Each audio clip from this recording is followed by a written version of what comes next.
Boa noite a todos. Estamos aqui mais uma vez na AD Notária, Academia Nacional de Direito Notarial e Registral, e hoje falar sobre um tema muito atual, né?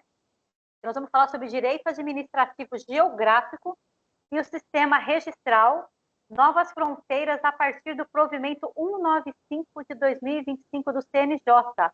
O novo provimento aí, que está para entrar em vigor agora em setembro. Então, a gente vai trazer algumas discussões sobre esse provimento. E para falar aí sobre esse tema tão interessante, temos a participação aqui do nosso querido coordenador do Núcleo de Imóveis Rurais, o Dr. Bruno Gruppi. Vou fazer uma breve apresentação aqui, Dr. Bruno. Dr. Bruno é advogado e geógrafo, especialista em direito ambiental pela PUC São Paulo, agrário pela INSPER, registral e notarial pela EPD, associado fundador e coordenador do núcleo temático de agronegócios ambiental e imóveis rurais da AD Notari, membro do IBRADIM e membro efetivo da Comissão do Meio Ambiente e da Comissão do Direito Agrário da OAB São Paulo. Sei que tem mais algumas coisas aí, mas a gente está fazendo uma breve apresentação aqui no nosso mini currículo. E também aqui para participar, né, sobre esse tema, temos o Dr. Luiz Ugueda, é Ugueda mesmo, né, Bruno? Ugeda. Ugeda, desculpa, Dr. Luiz Ugeda. Dr. Luiz é advogado e geógrafo, pós-doutor em Direito pela Universidade Federal de Minas Gerais, doutor em Geografia pela Universidade de Brasília, doutorando em Direito pela Universidade de Coimbra, Portugal, é pesquisador do CPTEM, Centro Paulista de Estudos de Transição Energética da Unicamp, Brasil, foi investigador do Centro de Investigação em Justiça e Governança da Escola de Direito da Universidade de Minho, Portugal. Nossa, tem bastante coisa. Da Chaire Normandia, eu não sei falar aqui em francês, por la Pike, junto à Universidade Normandie da França, professor colaborador sênior junto ao Programa de Pós-Graduação em Geografia da Universidade de Brasília, professor de Direito de Energia da Universidade de São João do Mendes, ocupou funções de gestão em diversas empresas, associações, órgãos públicos do setor elétrico, do aeroportuário e das concessões de rodovias, é sócio fundador das startups de dados para setores regulados, incluindo o Geodireito, a Geocracia e a Jusmat. É isso. Prazer tê-lo aqui. E aí eu já vou, para a gente poder adiantar, que nós temos muito assunto para falar, eu vou passar aqui a palavra para o Dr. Bruno. Boa noite a todos. Andréia, muito obrigado aí pela nossa apresentação, por essa bela apresentação. E é um tema que me atrai muito e eu fico muito feliz de contar com esse craque sobre o direito administrativo geográfico, né? Antes de começar, eu queria dedicar essa palestra e a palestra da semana que vem ao Dr. Hélio Lobo Júnior, né, que infelizmente faleceu no começo do mês. Era uma pessoa que muito agradável, adorável, e que eu admirava bastante. Um profundo conhecedor de loteamentos, né? Um amante da cidade natal dele, de Itapetininga, e uma pessoa realmente muito, muito carinhosa, aprazível, né? Então, eu deixo aqui essa pequena e singela homenagem a ele. A ideia desses dois eventos que a gente vai fazer surgiu da Andréia e eu, indelicadamente, propus também essa palestra com o Luiz. A gente sabe que no final do mês, no final de novembro, no final do ano, final de novembro, todos os imóveis rurais deverão ser georreferenciados e certificados no INCRA, né? Então, aí está tendo aí um movimento dos registradores, né, uma campanha para que se promova essa regularização dos imóveis rurais, né? Isso vai gerar maior segurança jurídica para todo mundo, evitar sobreposições e tudo mais, né? Então, a nossa ideia é, nesse primeiro momento, falar um pouco dessas questões relacionadas aí à geografia, e na semana que vem vai ter a presença aí do doutor Narciso, do doutor Henrique Ferraz, falando de aspectos jurídicos sobre esse provimento, né? Lendo o provimento, a gente vê um movimento aí do CNJ em unificar aí, integrar as normas extrajudiciais, né? Esse provimento, ele acaba gerando aí maiores atribuições aos registradores e cobrando uma maior aí unificação e ações das corregedorias, né?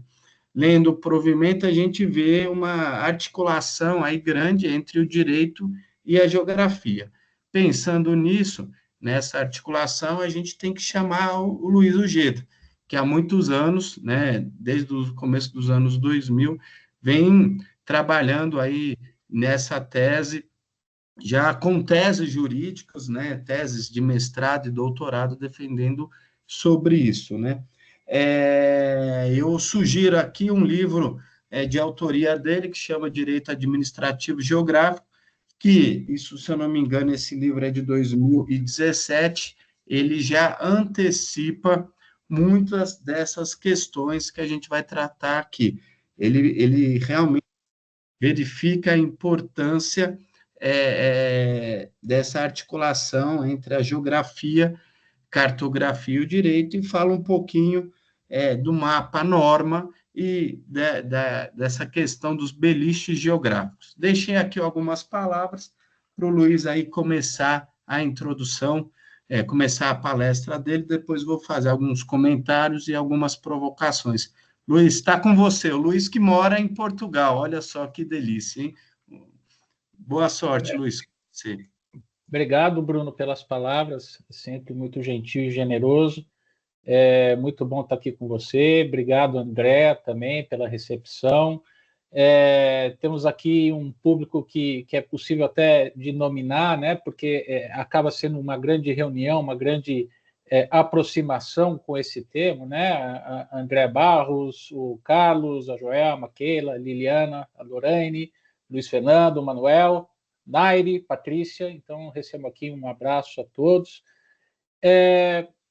A gente vai falar de um tema que é bastante árido, né? Porque, de certa forma, ele envolve duas competências que muitas vezes a gente costuma vê-las dissociadas, mas que, no fundo, elas estão convergindo para uma competência, para uma linguagem comum, né? Por isso que a gente fala do direito administrativo geográfico, né? E é muito fácil de explicar o que é o direito administrativo geográfico, difícil é fazer, né? Porque eu costumo brincar que a gente descobre o que é o direito administrativo geográfico perguntando onde para o direito administrativo.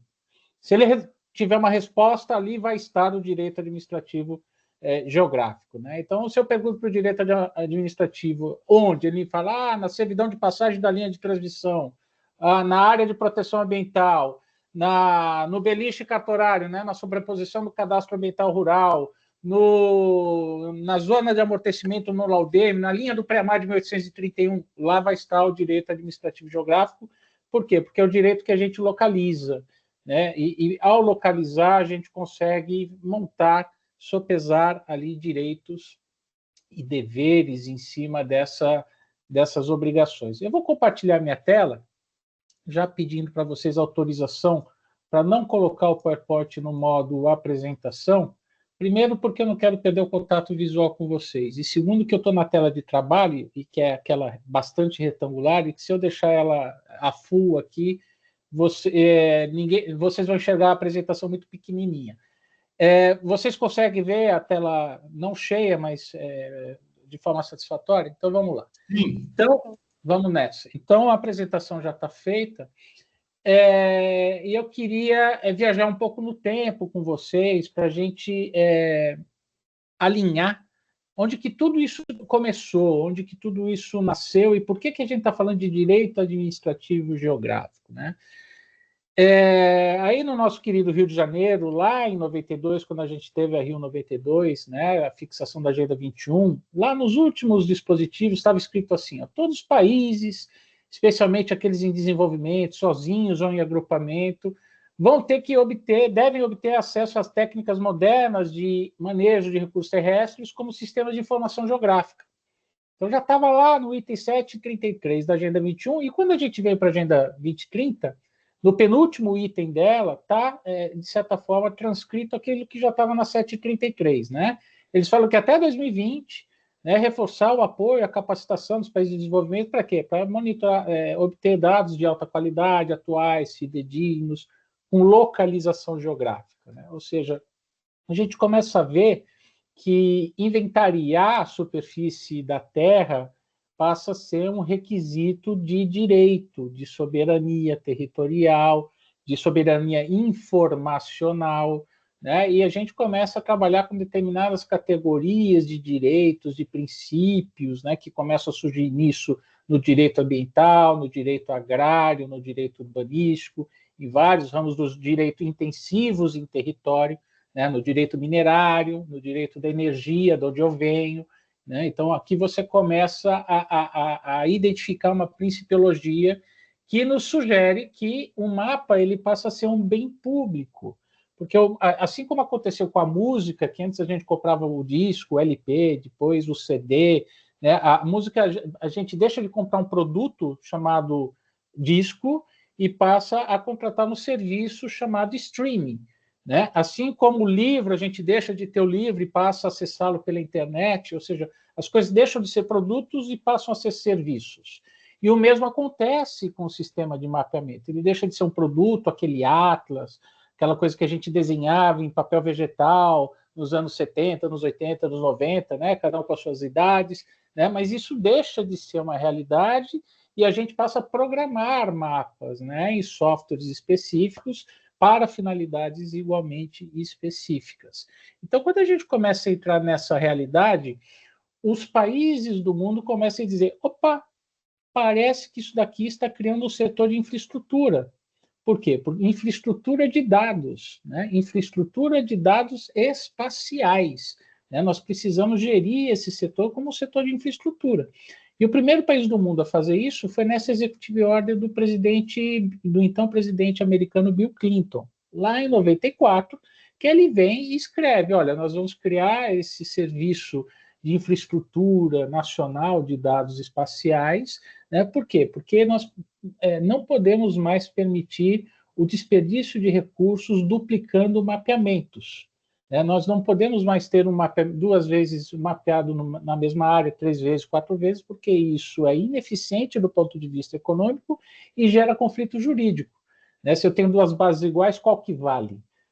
Então, você começa a ter esse tipo de conflito, onde ele fala, vamos fazer um mapa uma vez e usar várias vezes, ao invés de fazê-lo várias vezes e usá-lo uma vez. Então, com esse trocadilho, ele começa a dizer que precisamos ter uma infraestrutura geográfica como premissa de inventário territorial.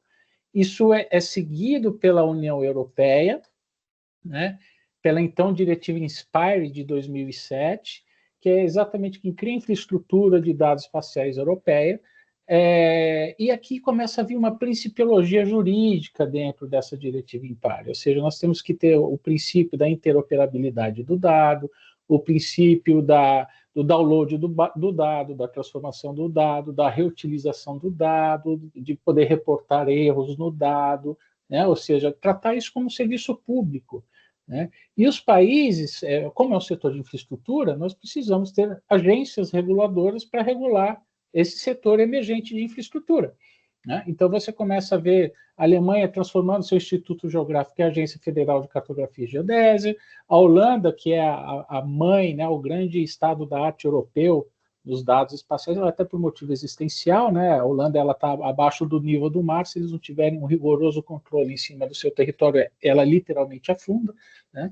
Então, eles têm a Agência de Cadastro e Registro de Terras, a Itália tem a Agência Nacional de Cadastro, Cartografia, Terras e Registro, tal. Portugal tem a Direção Geral do Território, e aqueles países que não quiseram transformar o nome em agência, a natureza jurídica é de agência, ou seja, os seus presidentes têm mandato, têm orçamento próprio, né? Não é pelos institutos que você nomeia, revoga o nome, corta orçamento, não é assim que funciona dentro do contexto europeu. Se a gente pegar, inclusive, na Direção-Geral do Território, no exemplo português, aqui tem uma página interessante de homologação de cartografia.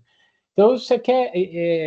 olha, eu estou vendo que o mapa da cidade de Loures, de 1 para 10 mil do bairro da Zona Norte, não tem cartografia de 1 para 10 mil. Então, eu, estudante, posso ir lá, faço, eu vou lá e depois eu homologo, peço homologação disso na Direção-Geral do Território. Se for homologado, eu passo a ter um título executivo nas mãos. Por quê? Porque ninguém mais vai poder fazer mapa daquela área para efeitos oficiais. Então, a empresa de energia, de saneamento, qualquer empresa vai ter que comprar, vai ter que, né, vai pagar um valor para poder usar esse meu mapa que fui eu que fiz. Isso cria um mercado de mapeamento.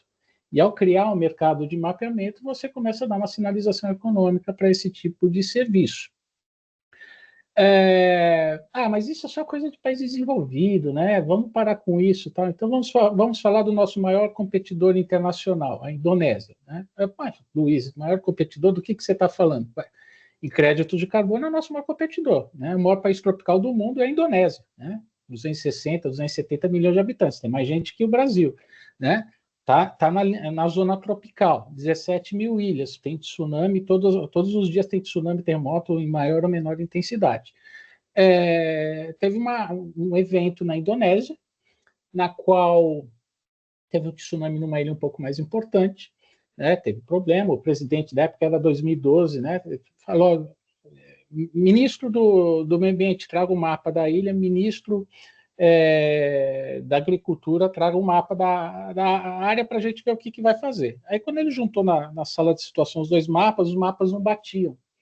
Porque um tinha feito com referência geodésica, outro tinha feito com outro, e aquilo lá simplesmente não batia. Quando ele percebeu isso, ele falou, pera lá, eu tenho 17 mil ilhas para gerir, o maior arquipélago do mundo, né? Com todo esse problema ambiental, se eu não saber qual mapa que vale, eu não sei o que eu estou governando, né? Foi lá, bateu na porta do Banco Mundial, dinheiro do Banco Mundial, tecnologia de alemães e noruegueses, criou aquilo que ele chamou de One Map Policy, política pública do mapa único, ou seja, só vamos ter um mapa da ilha, né? Esse mapa vai ser uma nação, um portal, uma política pública do mapa único, né? Então, a legislação de florestas, proteção ambiental, agricultura, mineração, tudo vai vir dentro de um mesmo sistema, de um mesmo portal, onde a gente vai conseguir fazer essa gestão. E aqui à esquerda tem ele fazendo o lançamento desse mapa em dezembro de 2018. Então, com isso aqui, o que acontece? Quando ele vai exportar arroz para a Europa, né, a Europa fala, esse arroz aqui eu não vou comprar porque eu não sei a procedência, então eu vou embargar esse arroz porque eu acho que você devastou a ilha de Bornéu plantando esse arroz. Eu falo, meu irmão, não, ó. O meu mapa único está aqui a plantação que a gente fez, está aqui a rastreabilidade, está aqui a floresta, quer brigar, vai brigar com o Brasil. A gente tem procedência, a gente sabe de onde está vindo a nossa produção. E então a gente percebe que esse tipo de argumentação tem acontecido na Indonésia. Vamos falar então do Zimbábue, né? Zimbábue, país subsaariano, né, com muita mineração, onde a própria agência espacial e de geoinformação, porque lá a agência espacial também acumulou a função de geoinformação, ela existe desde 2020, né? Exatamente para poder ladrilhar o território e poder delegar direitos e deveres perante o território. Então, estamos falando de um país subsaariano que já tem, de certa forma, mais ou menos organizado, já se sensibilizou, né, entendendo que isso é um problema. Quando a gente vai para o México, e esse é um modelo que eu gosto muito, porque o Instituto Nacional de Estatística e Geografia, o INEG mexicano, ele foi muito inspirado no nosso IBGE. É só o IBGE e o INEG mexicano que tem esse modelo de casa geminada, estatística e geografia juntos, no mundo, né? Acho que Bahrein tem também, mas de país maior, porte médio, é Brasil e México. Só que eles estão anos-luz à nossa frente no modelo regulatório do INEG, né? Eles evoluíram demais, e quando a gente pega essa legislação de 2012, lá no artigo 58, a gente vê, o Instituto regulará, mediante a expedição de disposições de caráter geral, a captação, processamento e publicação da informação, do devido funcionamento do sistema e vai autorizar aqueles que o façam, né, em nome do modelo regulatório de dados do país. Então, eles conseguem fazer esse tipo de gestão territorial de um jeito muito interessante. Podemos falar também no nosso vizinho, né, Colômbia, que também tem uma política pelo Instituto Agustín Codazzi, tem uma política muito interessante de regulação cartográfica também, até porque isso foi parte do acordo com as Farc, né, o artigo 1º do acordo com as Farc é regularize o território, né? Precisamos saber o que está onde, incluindo na Amazônia colombiana, que ele já tem mapa de 1 para 25 mil da própria Amazônia colombiana. Nós não temos sequer de 1 para 100 mil. Então, quando a gente vê esse tipo de situação... Espera aí que eu pulei coisa aqui. Quando a gente vê esse tipo de situação e vem aqui para o nosso Brasil, o nosso Brasil está mais ou menos desse jeito aí. Ou seja, o que é verde são as cartas do Exército, o que é rosa são as cartas do IBGE. Né? Isso é o mapa de 1 para 100 mil do Brasil. Uma escala média para você começar a fazer o planejamento do país é a escala de 1 para 100 mil. Né? Em laranja é o Sudene, em amarelo o Codevasf, tem um pouco ali no noroeste do estado de São Paulo. O que está em branco aqui em Rondônia, tal, a gente não tem esse mapa. Esse mapa, se eu quiser um mapa oficial dessas áreas, eu vou ter que ir para Berlim, para Washington, para Pequim, para Moscou. Aqui não está. Né? E se a gente aumentar essa escala de 1 para 50 mil, para 25 mil, para 10 mil, esse mapa simplesmente evapora. Ou seja, a gente vai ter áreas muito concentradas com mais de um mapeamento e áreas que simplesmente não tem mapeamento nenhum.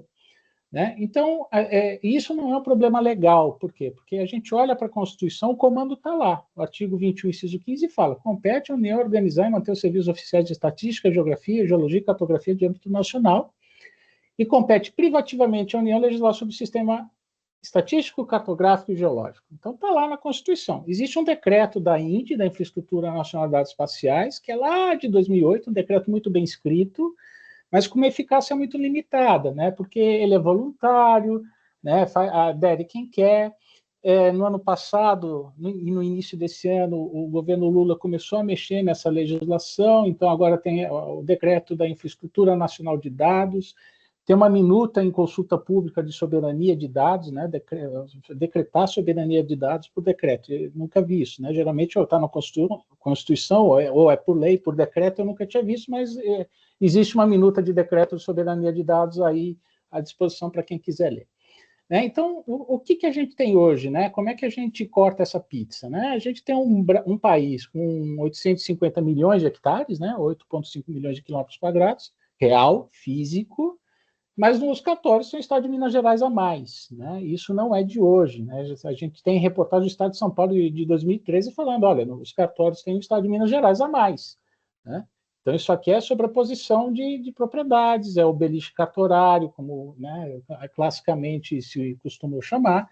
Né? E quando a gente vai para o cadastro ambiental rural, isso daqui explode, isso aqui dobra. Né? Ou seja, no CAR a gente tem mais de 1 milhão de quilômetros quadrados de sobreposição de poligonal. Se a sobreposição do CAR fosse um país, era o 19º maior país do mundo. Né? Era do tamanho do estado do Pará, era do tamanho de Angola, do tamanho da Colômbia, do tamanho da Mongólia. Nós estamos falando de uma coisa desse tamanho. Né?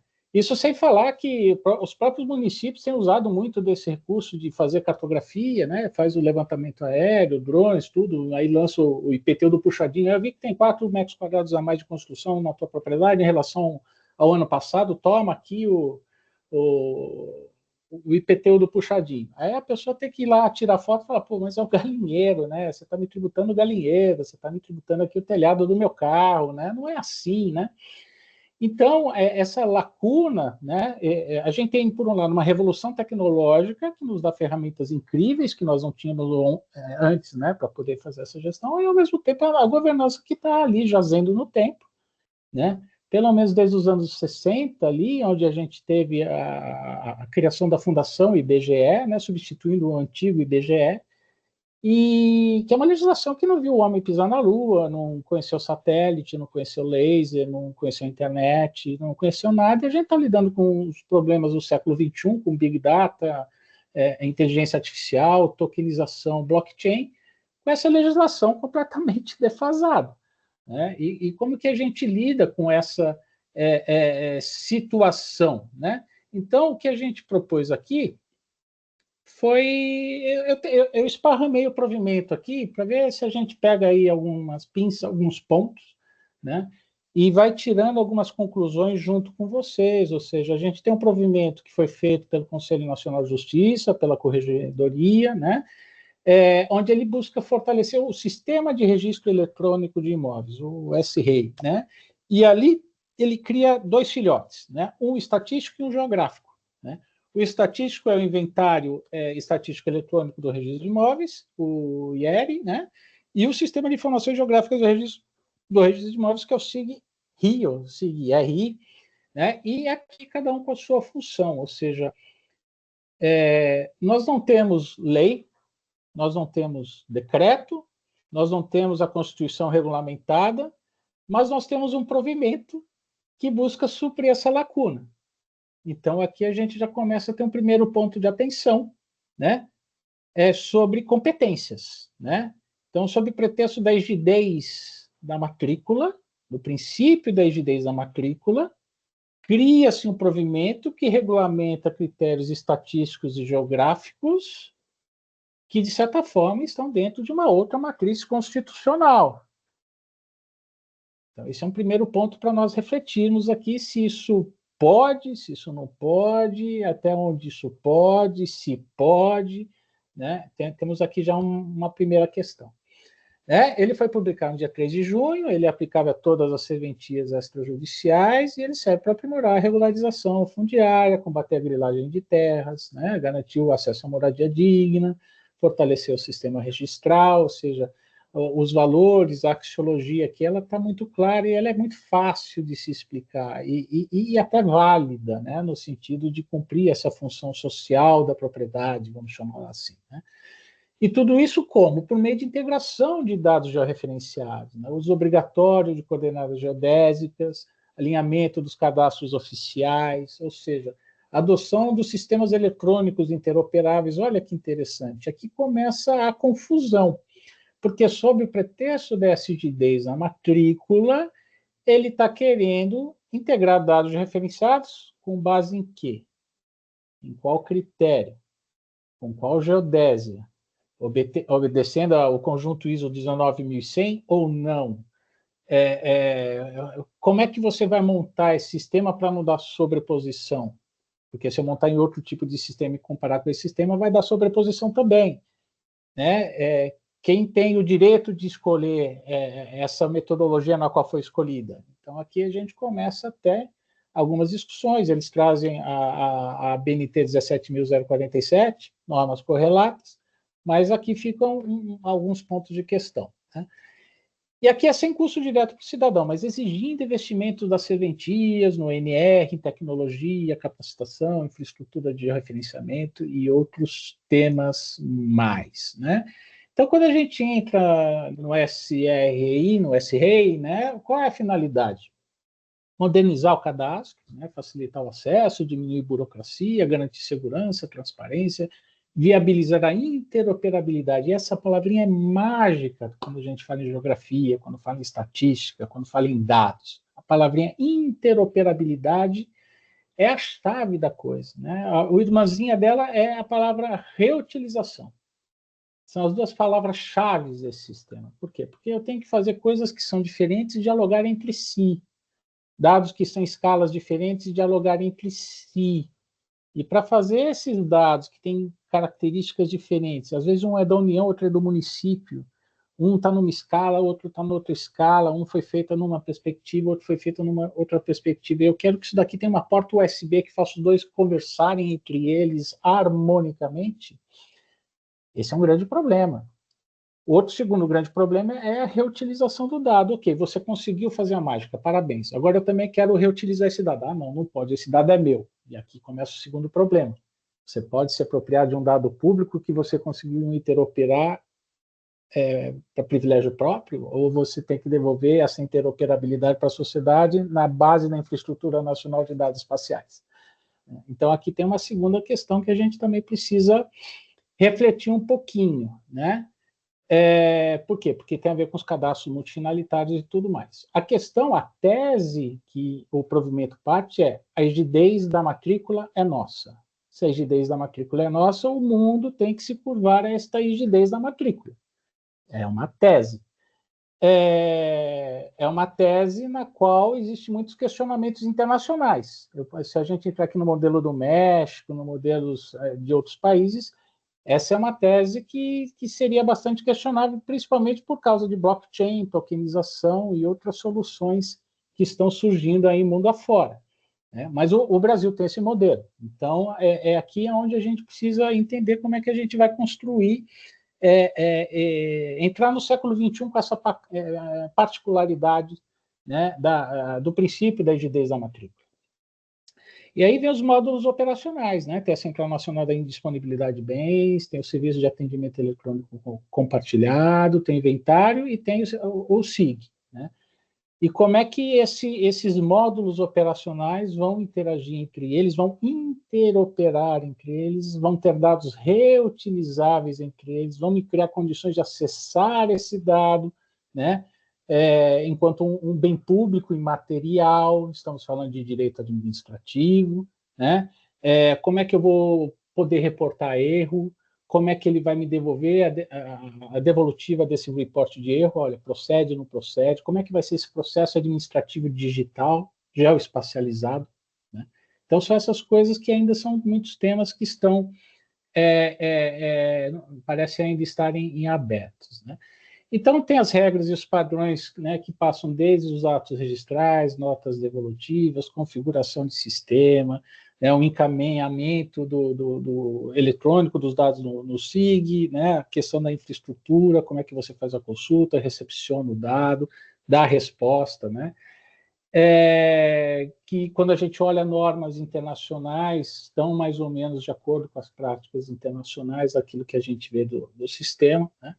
E quando a gente entra na questão da cooperação técnica, aqui é o grande gargalo.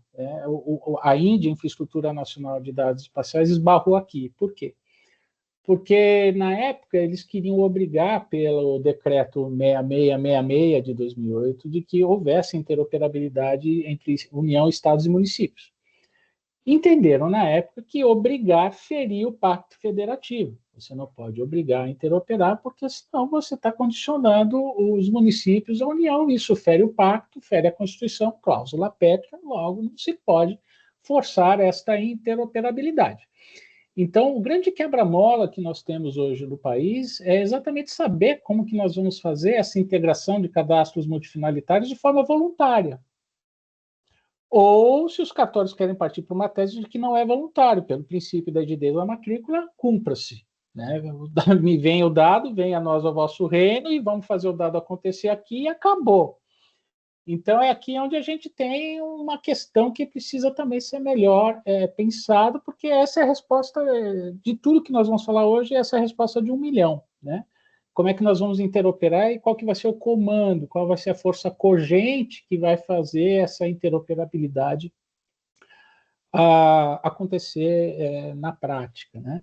Então, eles falam em convênios, né? Convênios baseados num provimento, recebimento de dados cadastrais, ou seja, imagina você que é um estado, você criou todo um sistema de mapeamento da sua rede de saneamento estadual, e aí vem o provimento e fala, agora você me manda tudo de graça. Por base ao princípio da rigidez da matrícula, manda todo esse trabalho que você fez, agora ele é meu de graça. O Estado vai olhar e vai falar, não, peraí, eu paguei 60 milhões para fazer o gel disso tudo no Estado, você quer que eu mande para você de graça, é isso mesmo? Ah, mas você tem que entender que é a matrícula, você tem uma condicionante que fixa servidões administrativos que eu preciso colocar aqui, então você me mande tudo para o meu SIG.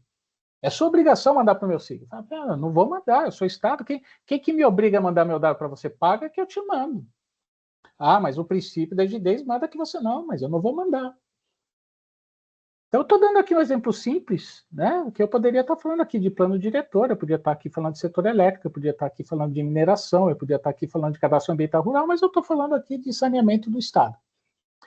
Então, aqui é onde você começa a criar um bug nesse sistema que precisa ser melhor sopesado, sob pena de inviabilizar por completo, ou alguém olhar para isso daqui mais bravo e pedir uma ação direta de inconstitucionalidade, né? Como aconteceu no Sinaflor, não sei se vocês acompanharam no Sinaflor recentemente, que foi parar com o ministro Flávio Dino, e o Flávio Dino mandou centralizar tudo no Sinaflor, e cumpre-se mesmo que com municípios com dados muito melhores do que a União, ele mandou centralizar tudo na União, prefeito de sistema, né? E isso aí causou um colapso brutal. Então, a gente está aqui numa fronteira informacional muito interessante, juridicamente muito peculiar, onde a gente vai ou vai criar política pública disso ou vai criar política pública disso, né? Sob pena de da gente começar a tornar o sistema muito disfuncional, né? E quando a gente entra aqui no IR, e percebam que são artigos, no fundo eles pegam o artigo 343, 344 e replicam em vários outros, né, em letras, né? Eles mergulham ali no artigo, então a gente entra ali no inventário, a gente vê que ele é um módulo do SREI, né? Ele é base dos dados estatísticos do registro imobiliário. Ah, mas como que dialoga isso com o censo, com o IBGE? Não se sabe muito bem quais são as perguntas, porque o IBGE tem a competência estatística brasileira, né? E isso aqui, o provimento não diz como que dialoga com a questão, mas por que teria que dialogar com o IBGE? Ué, porque o IBGE faz todo o senso, mas a gente não está vendo a questão populacional, só está vendo a questão de direitos reais, então não tem tanto problema. Mas isso, o IBGE tem massa d'água, né? Tem cota, tem várias questões que estão lá que poderiam estar sendo sopesadas também, e a gente não sabe exatamente quais são esses critérios. Tem a questão da gestão do operador nacional, do NR, né? E tem a questão da integração do SIG. Né? Então, aqui a gente tem que ter um número de matrícula. Qual é a morfologia, né, desse documento? Tem que ter um número de matrícula, área total discriminada, as matrículas têm que estar certificadas, né? Tem que estar registradas, os dados têm que estar organizados por município, se tem que estar organizado por município, tem que dialogar com o censo que também está organizado por município, né? Então é aqui onde a gente começa a pensar, não temos que pensar só em direitos reais, nós temos que pensar em direito administrativo, direito administrativo geográfico, temos que pensar, né, na política pública que vai animar todo esse sistema e torná-lo funcional. E ter as informações acessíveis por poligonais, é aqui onde entra o GEL, ou seja, se eu tenho que ter informação acessível por poligonal, se eu pergunto onde, ele me fala que é um polígono, o polígono tem força cogente, o polígono, né, tem uma geometria que passa a ter força normativa, né, ou pelo menos tem uma força nos direitos reais, né. E aqui onde entra, isso aqui é o direito administrativo geográfico por excelência, que é uma sobreposição de poligonais, onde a gente vai dar uma natureza jurídica para cada um e vai chegar numa composição, no entendimento, ao final, do que vale, do que não vale, e por que vale e por que não vale.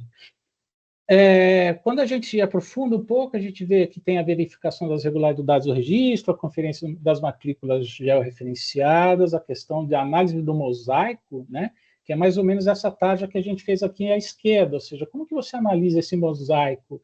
Aqui, no caso, não fizemos sobreposições propositadas, mas imagino que tivesse ali sobreposições, né? É sobre isso que nós estamos falando, é sobre geometrias.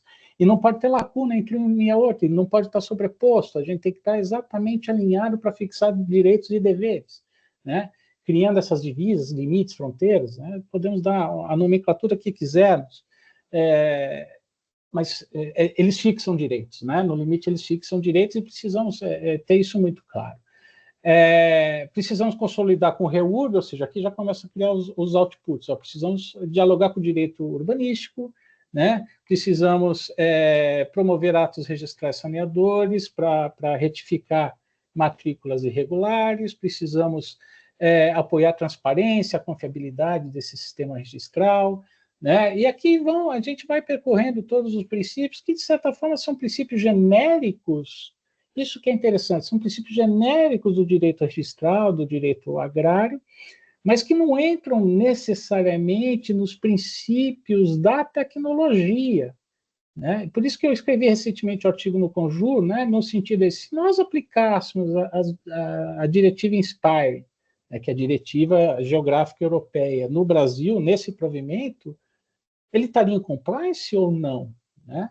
E aqui é onde falham esses princípios norteadores novos, né? O princípio da interoperabilidade do dado, o princípio do reuso do dado, o princípio enfim, da qualidade, tudo que aqui já tem mais ou menos, mas eu não estou falando da qualidade da matrícula, eu estou falando da qualidade do metadado, que é o dado que está por trás da matrícula. É o dado que vai alimentar a matrícula. Né? Não é dado, é o metadado, é o dado atrás do dado. Né? Esse dado também ele tem que ser aberto. E aqui entra uma grande crítica a esse provimento, porque ele não prevê que esse dado seja aberto. Então, sob o princípio da rigidez da matrícula, eu tenho direito de receber todo o depositório de dados secundários do Brasil para mim, mas eu não vou necessariamente dar o meu dado primário como secundário para os outros se eu não quiser. Porque eu entendo que a matrícula é produto, não é serviço. E aqui é onde a gente entra em bug. Ou seja, não é um provimento que trata a matrícula como serviço. É um provimento que trata a matrícula como produto. E numa era de blockchain, de tokenização, que são serviços, né, para que você obtenha, né, o token, ele é um serviço em forma de um produto chamado token, mas é um serviço, né, porque pessoas podem passar a ser proprietários de 0,000x daquela propriedade e sair no mesmo dia, né? Então isso é um serviço, não é um produto.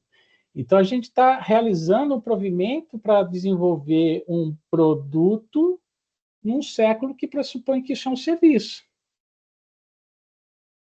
Então, aqui a gente tem que, talvez, pensar com um pouquinho mais de carinho, trazer princípios de direito internacional comparado, para saber como lidar com essa realidade, como despertar para isso, né?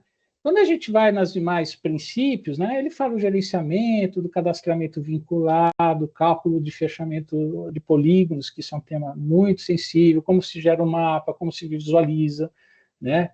Muitas vezes tem erros, desde os erros mais bobos do sistema, que é a inversão de lat-long, né, de latitude e longitude, né, já pegamos alguns, com problemas um pouco mais complexos de ambiente digital, ou seja, como que você consegue ir modulando isso, qualificando, esclarecendo para que esse tipo de problema não aconteça, né? Aqui ele também fala de imagem de planta, imagem de satélite, mas alto lá, imagem de satélite tem propriedade intelectual.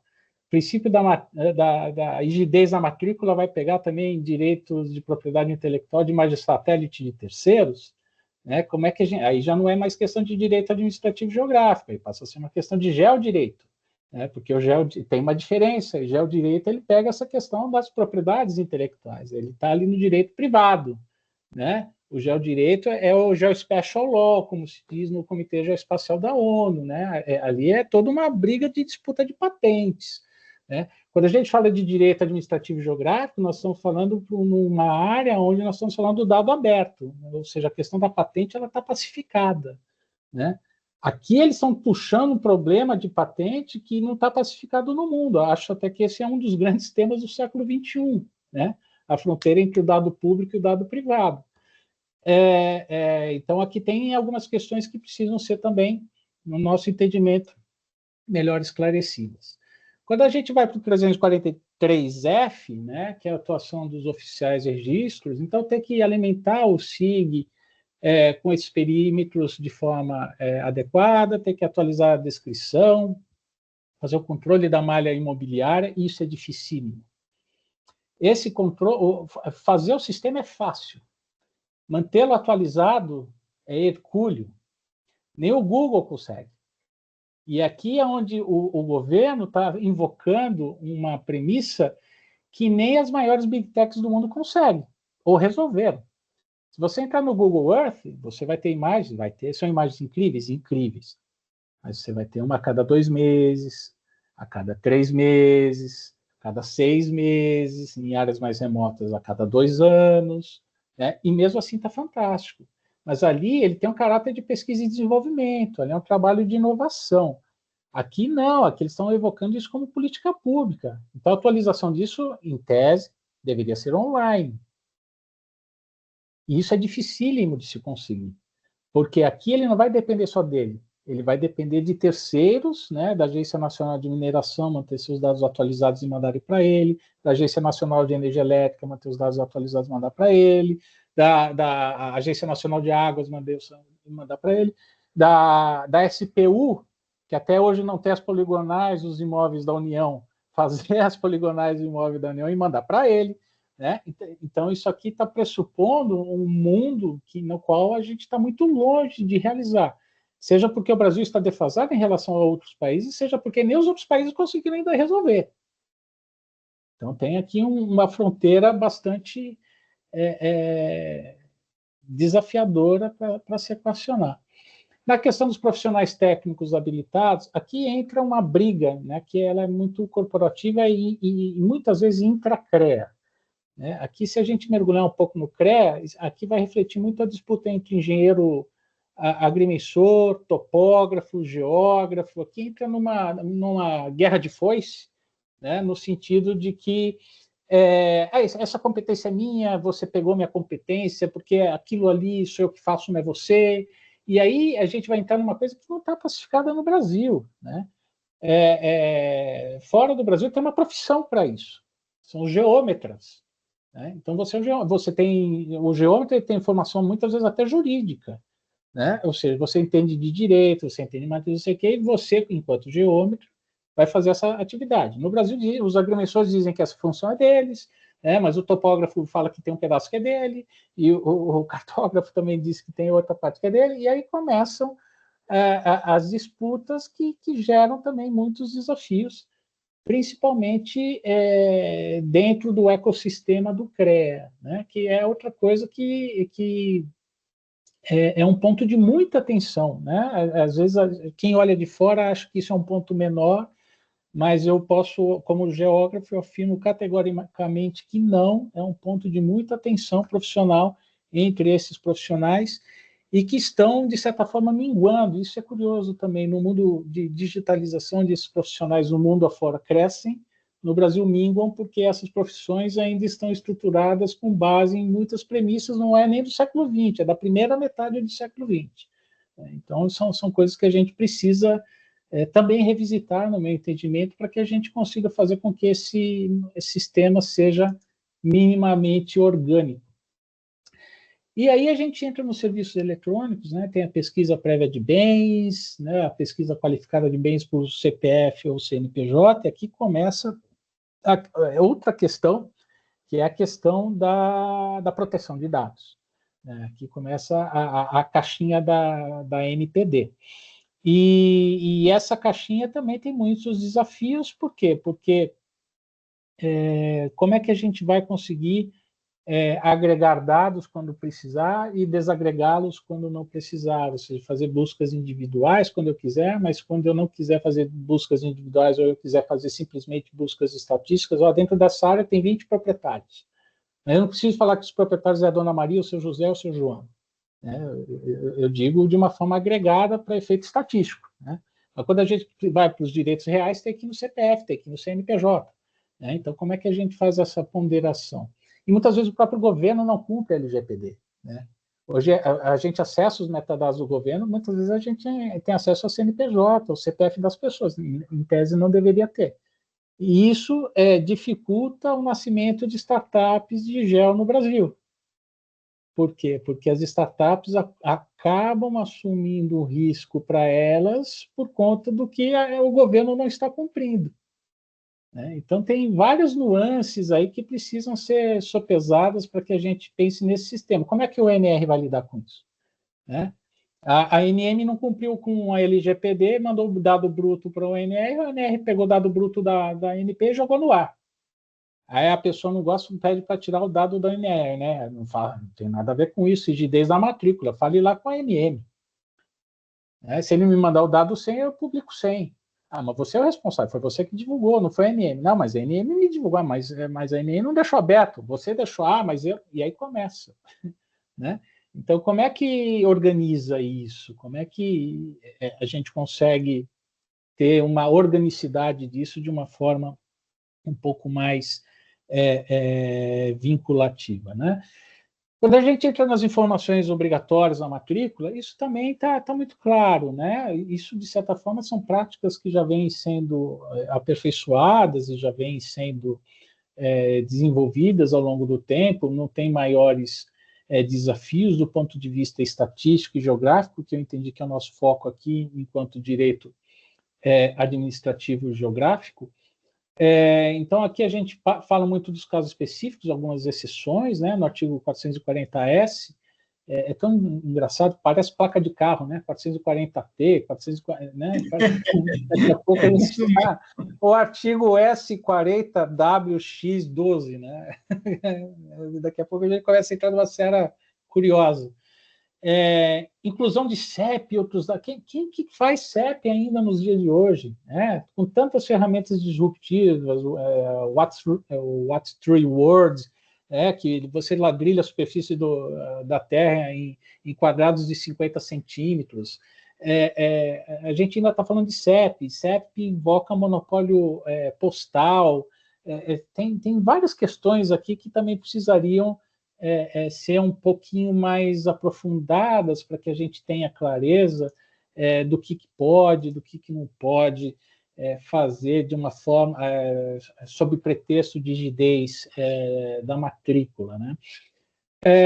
Aqui tem algumas regras avançadas que falam de combate à grilagem, irregularidades, poder de recusa fundamental pelo oficial, que aqui são questões de direito administrativo normal, né, que talvez a gente agregue pouco com essa discussão, né?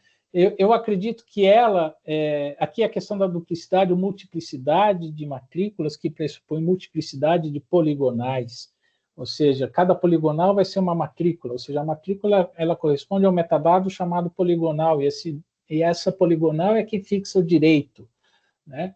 Então, como é que a gente vai dar o tratamento? Qual é a natureza jurídica da poligonal? Né? Como é que a gente vai dar o tratamento para essa geometria enquanto direito? Né? Não é aquela geometria axiológica das maçonarias, das casas, né? Nós não estamos falando no sentido axiológico, nós estamos falando da geometria enquanto fenômeno. Tá aqui, ela está projetando esse desenho no solo. Né? Como é que a gente dá o tratamento jurídico para esse desenho no solo?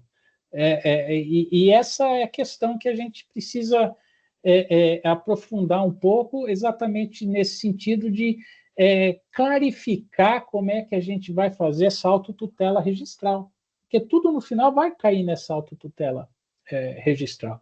Então, você vai abrir os autos de procedimento, vai corrigir os vícios detectados, vai elaborar relatório circunstanciado, vai notificar os titulares desses direitos registrados, se tem problema, se não tem problema, vai fazer uma sessão de conciliação.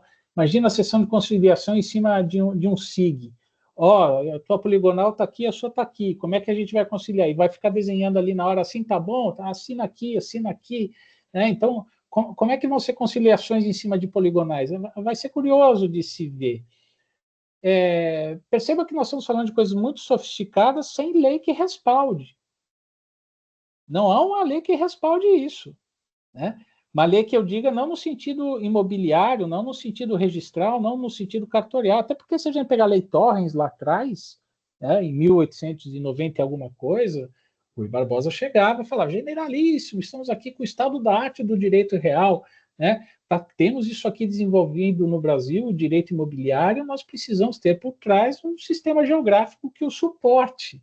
Né? Se a gente pegar a justificativa, né, de Rui Barbosa na Lei Torrens, lá em 1890, e trouxer para os anos atuais, 125 anos depois, 135 anos depois, já seria uma revolução nos dias atuais. Né? O problema é que a gente não fez aquilo, e não fez aquilo há 135 anos. E agora a gente está criando isso, não por lei, mas por um provimento. Né? E como que isso vai dialogar com essa maçaroca de poligonais diversas que existem nas outras casas e vamos querer harmonizar isso evocando o papel do maestro dessa orquestra. Porque ninguém atribuiu aos cartórios que ele é o maestro dessa orquestra. Ele que está entendendo que ele é o maestro pelo princípio da rigidez da matrícula. Então, aqui é onde a gente tem um ponto de atenção que me parece significativo para que nós possamos refletir. Eu estou aqui passando mais rápido para não estourar muito tempo, a gente já estou quase fazendo 1 hora aqui falando, mas, enfim, quando a gente pega os outros artigos, né, cooperação com corregedorias, envio de informação, o próprio inventário que os oficiais devem realizar esse inventário, devem informar o ONR, ou seja, não está muito claro se esse ONR vai ter personalidade jurídica ou não em algum momento, ou se vai ser... Porque quando a gente vai para o setor elétrico, que seria o ONR, que é o ONS, né, o Operador Nacional do Sistema Elétrico, ele tem uma personalidade jurídica. Né? Esse ONR aqui não fica claro se ele vai ter ou não personalidade jurídica, se ele vai ter independência para exercer essa mais... Né, fazer esse exercício de mais... E talvez isso fosse uma solução sofisticada, dar independência para o ONR poder exercer esse maestro para não ficar, né, o próprio sistema registral se avocando de um poder que talvez ele não tenha. Não podemos afirmar se tem ou se não tem, até que isso vá parar no Supremo, mas são questões que nós podemos ver vulnerabilidades nessa construção. Então, tem várias coisas que a gente olha, e quando a gente monta aqui uma matriz WOT, né, como a gente fez lá no artigo da Conjur, né, ou seja, o que nós vemos aqui de virtudes, de forças, né, desse provimento, né? Ele incorpora a lógica espacial no registro, isso é fantástico. Né? Ele finalmente rompe com aquela lógica do Rui Barbosa da Lei Torres, ele consegue avançar. Né? Então, ele introduz o georreferenciamento como uma base técnica obrigatória. Isso é incrível, isso é fantástico, isso é um rompimento de paradigma. Né? E ele articula o princípio da publicidade, função social, sustentabilidade, e isso funciona de um jeito muito interessante. Ele se propõe a integrar coisas que estão soltas, e isso é fundamental, isso é necessário nos dias atuais. Ele converte o registro de imóveis em ferramenta de governança, ele força o uso de APIs, e aqui é difícil, como é que ele vai, uso obrigatório de APIs e padrões técnicos, força terceiros também a usar APIs, aqui tem uma zona que é um pouco cinzenta. Por quê? Esse aqui é o nosso laboratório. Então, por exemplo, se eu quero ver tudo que está acontecendo na Bahia, eu quero fazer uma circunferência, né? Eu quero aumentar o raio para 10 quilômetros, ou eu quero diminuir, eu quero fazer uma linha de distribuição, né, aqui no interior, eu quero saber tudo que tem aí, eu quero ver uma fazenda. O que eles querem é apertar um botão e ter o resultado na hora. Ó, tem rodovia, ferrovia, porto, aeroporto, jazida, caverna, pegou fogo, tem índio, tem quilombola, tem o que? Aqui, no caso, pegou uma área quilombola. Então, esse aqui é o nosso laboratório, que nós fizemos com inteligência artificial, com geoprocessamento, né, nós advogamos usando esses dados, né, isso são ferramentas abertas usando dados públicos. Né? Mas eu faço como uma legal tech, eu faço como um cientista, né, que está querendo viabilizar uma solução. Isso aqui não é uma política pública. Porque uma coisa é você usar em caráter de pesquisa, desenvolvimento e inovação, você fazer pareceres, notas técnicas em cima de um trabalho como esse, usando inteligência artificial, usando automatização, usando tudo. Outra coisa é você falar que isso daqui é lei. O que vale é isso daqui. O que vale é esse desenho. E aqui é onde a gente começa a ter um desafio. Né? Como é que vai montar esse sistema mapa-norma sem ter uma norma dizendo que esse mapa tem força cogente? Então, aqui é onde a gente tem um desafio aí que talvez seja preponderante para que a gente perceba as fraquezas, né, do que está acontecendo. Então, ela tem uma ausência de interoperabilidade semântica clara, né? Falta vocabulários controlados, as pessoas não têm literacia para lidar com esse sistema ainda, porque é um salto de literacia, de interoperabilidade, não apenas de dados, mas de ciências, muito grande. Um jurista médio, especialista em direito agrário ou registral, muitas vezes ele vai ter muita dificuldade para entender, bater o olho no mapa e saber o que vale e o que não vale, por que vale ou por que não vale. Da mesma forma, um topógrafo vai olhar aquele mapa e vai ter dificuldade para entender quais são os limites jurídicos daquilo. Então, a gente está interoperando ciências dentro de uma plataforma onde nós não vamos ter profissionais, muitos profissionais que consigam, de uma forma ágil, interoperar essas capacidades. Isso limita a automação, isso limita a inteligibilidade jurídica do que está sendo feito. Então, são coisas que também precisam ser, no meu entendimento, pensadas. Né? modelos internacionais cadenciaram isso. Isso que a gente está fazendo numa paulada só, existem exemplos de modelos internacionais que fizeram de uma outra forma.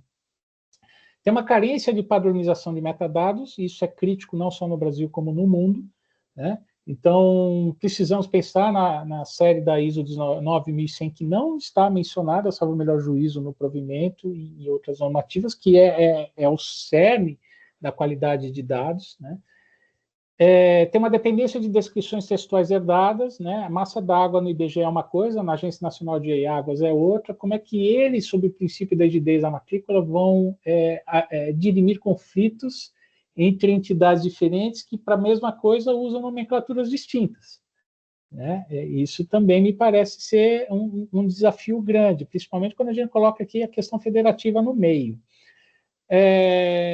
Tem uma governança cooperativa incipiente, que é o problema do decreto 6666 de 2008 da Infraestrutura Nacional de Dados Espaciais, que continua aqui, acho até que agrava, porque lá pelo menos é um decreto, aqui é um provimento, né? Se a gente pegar a pirâmide de Kelsen, a hierarquia das normas, a gente consegue perceber facilmente a diferença entre a força desses instrumentos. E tem um acesso restrito por fundamentos securitários, comerciais, ou seja, tem o reuso cívico. Eu não vou poder pegar um dado de uma matrícula gratuitamente com esse metadado para poder jogar aqui no meu laboratório. O cartório vai querer me cobrar, mas vai querer me cobrar como produto, não como serviço. Porque se ele me cobrasse como serviço, eu até pagaria, porque eu ia pagar centavos, né? Mas ele quer que eu compre a matrícula, né? Então, a gente precisa romper um pouco com essa lógica da matrícula enquanto produto e pensar na matrícula enquanto serviço, né? Então, são coisas que precisam também ser aprofundadas para que esse modelo seja mais orgânico. Existem algumas oportunidades, ou seja, estudar modelos comparados aqui ajuda muito, né? A diretiva Inspire, né, como eles estão ali com 27 países, eu acho que é um documento mandatório para se ler, para se entender, buscar principiologia, ver como encaixar o quadrado no retângulo, né, para ver como é que a gente tropicaliza aqueles conceitos. Então, acho que tem ali algumas lições de casa que a gente precisa entender. Metadados, serviço aberto em rede, interoperabilidade semântica, reutilização de dado, downloadable, reporte de erros, tem várias coisas ali que a gente precisa pensar para que isso daqui funcione de uma forma estruturada e orgânica, né? Temos que integrar isso daqui com infraestruturas de dados espaciais. Os estados estão avançando bastante rapidamente, de uma forma bastante rápida, né, nessa frente, mais rápido do que a União. E esses estados não vão querer entrar em políticas públicas mais atrasadas do que as deles. Então, são coisas que também precisam ser sopesadas quando a gente pensa no modelo para viger de forma nacional. Temos que pensar no uso de logs, de versionamento e rastreabilidade, né, para garantir a transparência da evolução dessa malha fundiária, políticas de reuso de licenças públicas, né, é público, mas tem licença, como é que a gente vai ceder licenças de forma onerosa, de forma gratuita, como é que monta preço da onerosa, né, tarifa de cartório, né, já que é um serviço público, vamos pensar em tarifa de acesso a dados públicos cartoriais, né? Por que não?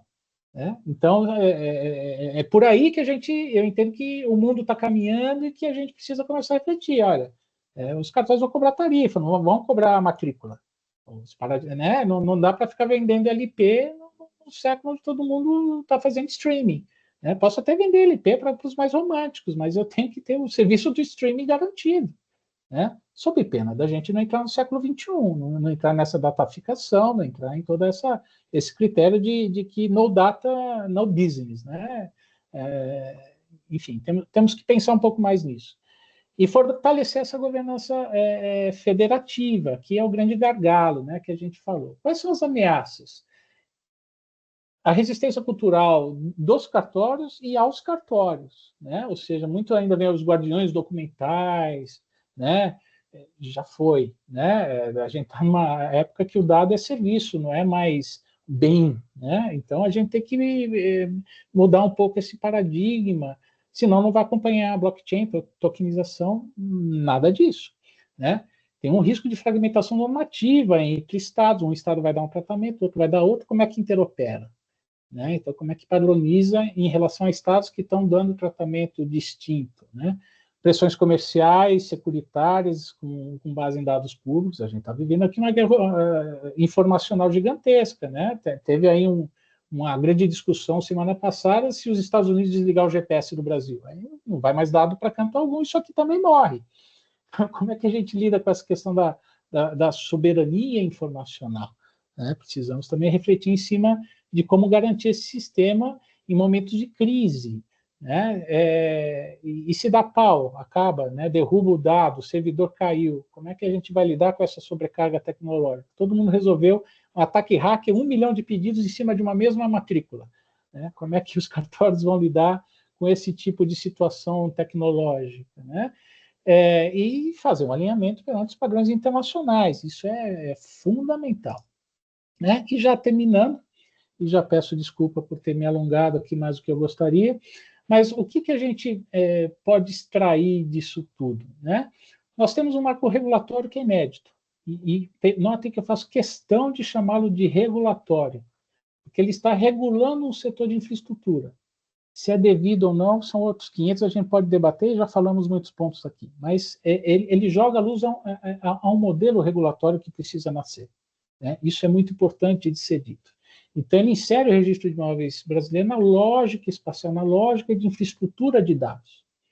Isso é uma coisa muito bacana, né? Ele dá um avanço estrutural, né? Ele cria o SIG, cria o IERE, mas é um avanço estrutural que ainda é incompleto, né? Por quê? Porque talvez tenha que pensar em outras camadas que às vezes até extravasam a competência da entidade, que precisam ter um pouco mais de luz, de clareza normativa para onde isso daqui vai, esses padrões semânticos, essa interoperabilidade plena, né? A gente vai ouvir muito essa palavra nesse século, interoperabilidade plena, né?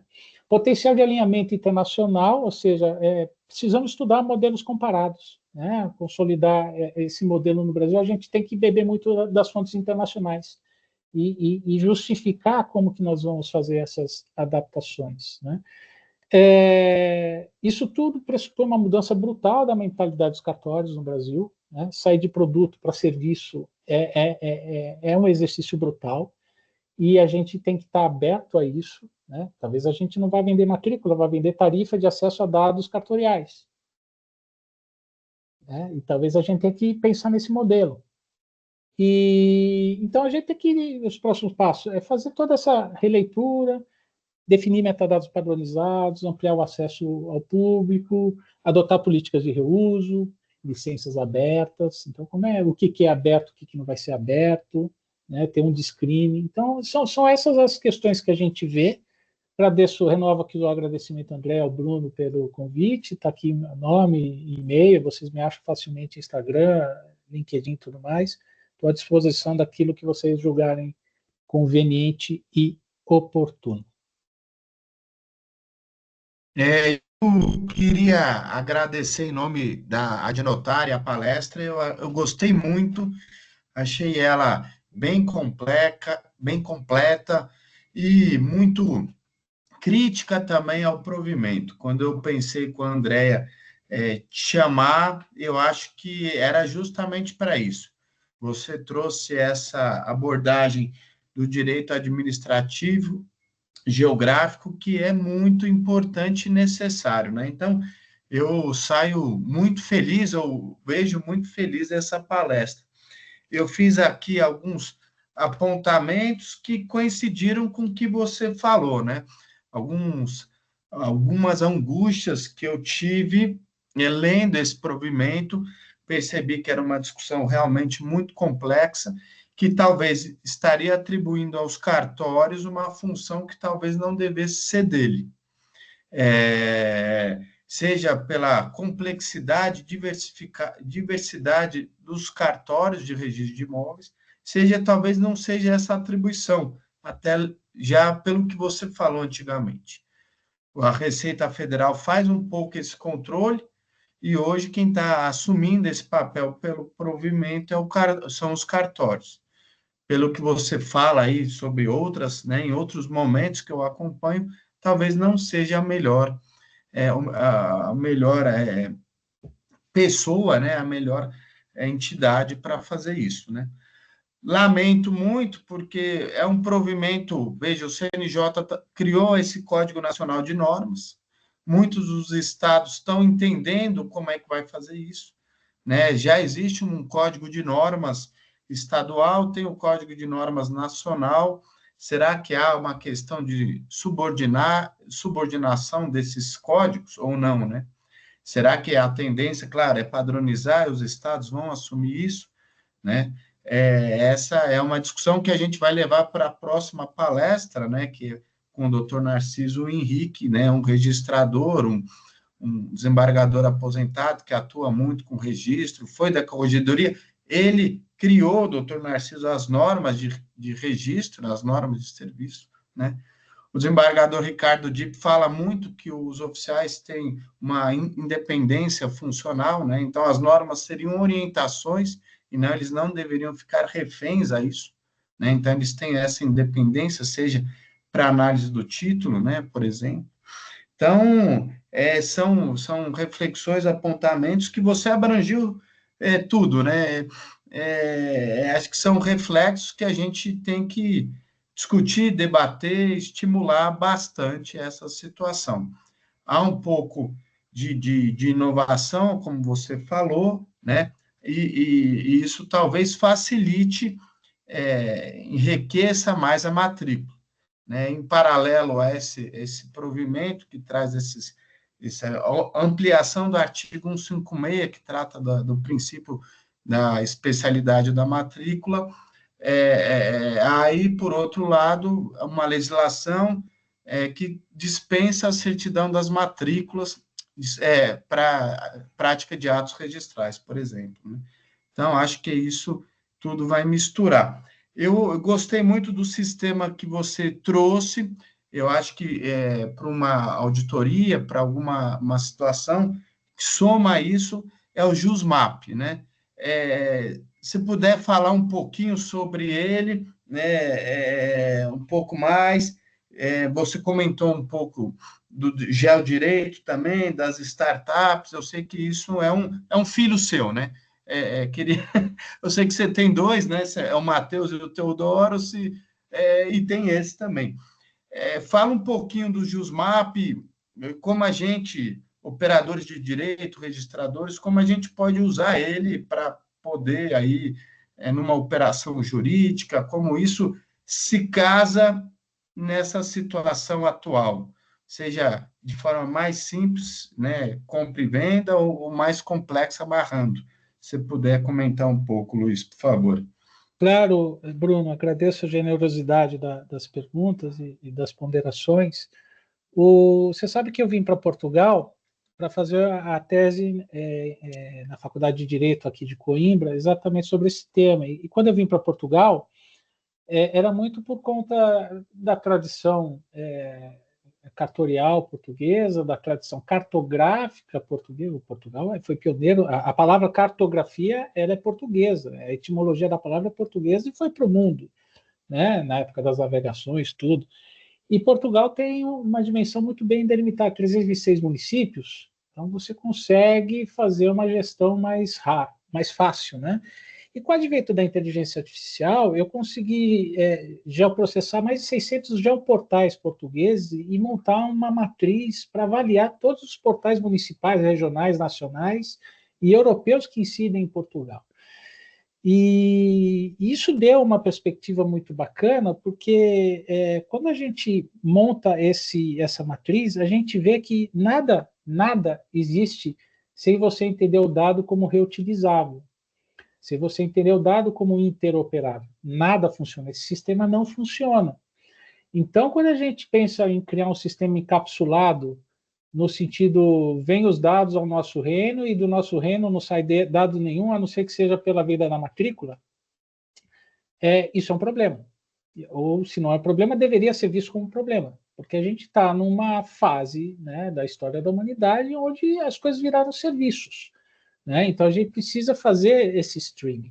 E aí entra um pouco do espírito das startups que você falou, porque quando a gente viu o que estava acontecendo, o que dava para fazer, né? Esse laboratório que eu mostrei para vocês aqui, que já está um pouco antigo, mas são mais de 300 camadas que a gente já processa ao mesmo tempo e vê lá tudo que está acontecendo. Eu estou vendo que tem um laudêmio aqui, estou vendo que tem uma caverna e a minha tese que é passar uma linha de distribuição aqui não vai dar certo, eu vou ter que desviar, vou ter que fazer alguma outra coisa. Ou essa fazenda que eu queria comprar, não vou mais comprar porque pegou fogo há 2 anos atrás, que o vendedor não me falou, mas eu vi pelo satélite do INPE, então eu não vou comprar porque eu sei que se eu quiser vender para a Europa, eu não vou vender para a Europa. Ou aquele crédito de carbono que eu queria transacionar aqui nessa fazenda no interior da Amazônia, eu não vou conseguir transacionar porque tem uma jazida de gás embaixo, ou de qualquer coisa, que eu não vou conseguir justificar isso no mercado europeu ou americano. Então, o que a gente consegue fazer é um trabalho de due diligence, não é um trabalho registral, não é um trabalho no sentido de afirmação de matrícula, mas é um trabalho de pré-due diligence, vamos chamar assim, que advogados levavam meses para conseguir fazer, a gente faz literalmente em segundos. Você carrega a poligonal que você quer pesquisar, aperta lá pela JUSMEP e a gente consegue tirar esse relatório de um jeito muito rápido, porque agora a gente acopla o geoprocessamento, o prompt jurídico nosso e a inteligência artificial junto. Então, é direito 4.0 na veia, né? Você consegue tirar o resultado muito rápido. Agora, o que a gente precisa pensar dentro desse recorte, né? Como é que a gente vai desenvolver deep techs, legal techs, infotechs, como a gente quiser chamar, né? Dentro desse ambiente, sendo que a gente não entende que isso é um setor de infraestrutura emergente, né? Porque se eu quiser botar uma placa solar aqui no quintal de casa e gerar energia elétrica e vender no mercado, hoje eu consigo no Brasil, né? Mas se eu quiser desenvolver um mapa específico para alguém e vender esse mapa para que ele tenha força cogente para alguém, eu não consigo no Brasil porque esse mercado não está instituído, porque esse mercado não está regulado. Hoje, o setor de infraestrutura é um setor não regulado, né? É como se a gente tivesse energia elétrica no Brasil sem ter um setor regulado, ou seja, você achasse normal a Avenida Paulista ter 10 redes de distribuição de energia, uma paralela da outra na Avenida Paulista, e o interior do Brasil sem energia elétrica, porque todo mundo concentrou o recurso na Avenida Paulista, para dividir aquela receita em 10, né? Porque a receita ela é inelástica, é o conceito básico de microeconomia. Né? Então, isso acontece com o mercado de dados hoje no Brasil. A gente tem muito dados em cima de áreas específicas e nenhum dado em cima das demais. Isso tem que ser regulado. Né? Quando eu falo de regular, não é regular a mídia social, né, no sentido de regular, né, nesse sentido que, enfim, acaba sendo até desvirtuado, né, na imprensa. E eu estou falando de regulação dentro de um conceito de direito administrativo econômico, law and economics, né? Que é o que fixa monopólio natural para desenvolvimento de distribuição de energia elétrica, de telecomunicações, de aviação civil e de tudo mais. Então, dentro desse enquadramento de regulação. Então, e o setor de dados está migrando para isso. Né? O setor de cartórios está migrando para isso. Agora, cada país desenvolve seu modelo. O Brasil pode chegar à conclusão, vou dar um exemplo, porque eu realmente li modelo russo, modelo chinês. Com IA você lê qualquer idioma, né? O idioma deixa de ser uma barreira. E eu estudei muito o modelo russo e o chinês. Né? E o modelo chinês, eles estão num nível de tokenização e blockchain formidável. Formidável. Né? Eles conseguiram criar uma matriz em cima disso. Tudo bem que lá você não vende propriedade, é um regime jurídico completamente diferente do nosso, mas o território está lá grilhado, é aqui onde eu quero chegar. Não tem conflito territorial, assim, né? Tirando a região do Tibete, que aí é uma outra discussão, mas ali onde a China funciona, né, mais próximo ao litoral, está resolvido. Né? Se você quer ter 0,0 alguma coisa por cento para você poder ter ali, você tem, não da propriedade, porque lá você não tem a propriedade, mas você tem a posse. Então, isso é muito bacana. O modelo russo é um modelo interessante também, né? Mas o russo é como se eles tivessem o INCRA deles com esse sistema cartorial embaixo, com a diferença que os russos têm satélite, tem todo o GLONASS, né? Tem toda a constelação, tem todo o sistema dentro como que é? Rosmo, me foge o nome, me foge o nome em russo, mas é Rosmo propriedade, alguma coisa dessa. E eles têm ali tudo dentro, né? Ou seja, é como se eles tivessem um único cartório com 120 milhões de propriedades. Né? Esse é o modelo russo. Né? Funciona? Funciona. Né? Eles conseguem ali transacionar tal, e ter a garantia dos direitos reais? Conseguem. Né? Tem maiores problemas fundiários? Desconheço. Então, assim, cada país vai criar o seu modelo. E eu acho muito válida a experiência brasileira. Né? Mas a gente tem que ser legalista, a gente tem que, né, entender os limites da legislação, da Constituição. E eu acho que o maior desafio, além de sermos legalistas, é entender a mudança de paradigma. Né? Quando a gente tinha telefone, o telefone antigamente era por fio, era, né, telefonia fixa, ela virou celular. Quando a gente tinha energia elétrica, eu apertava no interruptor, eu mandava um sinal para Itaipu, desde São Paulo, 1.500 quilômetros de distância, o elétron chegava. Agora ele vem do telhado. São mudanças são disrupturas tecnológicas que alguns setores conseguiram acompanhar. E a crítica que a gente tem que fazer aqui é por que essa disruptura no setor de cartórios ela está sendo muito mais lenta, muito mais morosa, porque ela já está posta, ela já está aí gritando, e a gente não está conseguindo dar uma resposta à altura. Por falta de governança, por falta de várias coisas. Criticar, às vezes, é muito fácil, né? E a ideia não é criticar, mas é levantar os pontos de vulnerabilidade, porque a gente precisa fazer alguma coisa.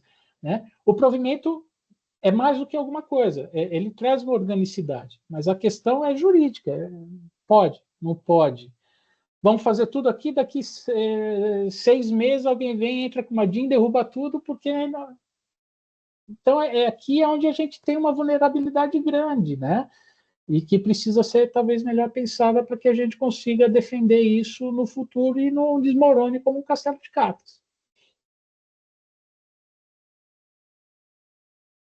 Não, perfeito, achei o complemento tão bom quanto a apresentação, né? Acho que são pontos de fato que a gente tem que refletir. Não sei se alguém tem alguma pergunta, né? Se não, e já a gente encaminhar aí para o encerramento, né, Andréia?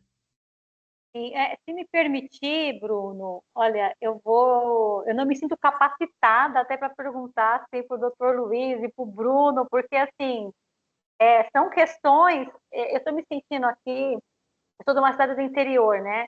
Então eu estou me sentindo de um time do interior participando de uma Eurocopa, porque são questões tão grandes, né?